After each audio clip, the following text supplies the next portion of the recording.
नमस्कार शेतकरी मित्रांनो, मान्सूनची सध्याची स्थिती काय आहे?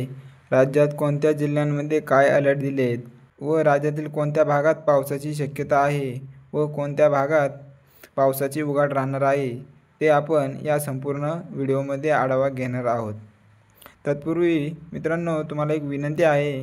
तुम्ही आपले व्हिडिओ पाहताय परंतु आपल्या चॅनलला सबस्क्राईब करत नाही. त्यामुळे आताच आपल्या शेती हवामान अंदाज या यूट्यूब चॅनलला सबस्क्राईब नक्की करा.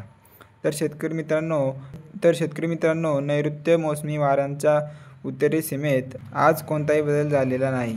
मान्सूनने यंदा वेळेआधी आगमन केलं होतं, पण त्याची गती त्यानंतर काहीशी मंदावली आहे.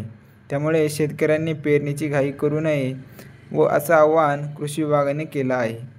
पण या वादळाच्या प्रभावामुळे ईशान्येकडच्या राज्यांमध्ये आणि ओडिशा तसेच पश्चिम बंगालच्या काही भागात जोरदार पाऊस झाला आहे. तसेच पुढील 24 तासांमध्येही या परिसरात जोरदार ते अतिजोरदार पावसाची शक्यता आहे.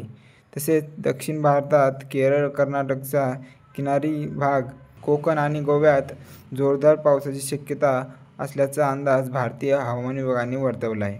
हवामान विभागाने दिलेल्या माहितीनुसार पुढच्या 24 तासात कोकणाच्या तसेच विदर्भातल्या जिल्ह्यांमध्ये तुरळक ठिकाणी विजांच्या कडकडाटासह वादळ, सोसाट्याचा वारा आणि मुसळधार पावसाची शक्यता आहे.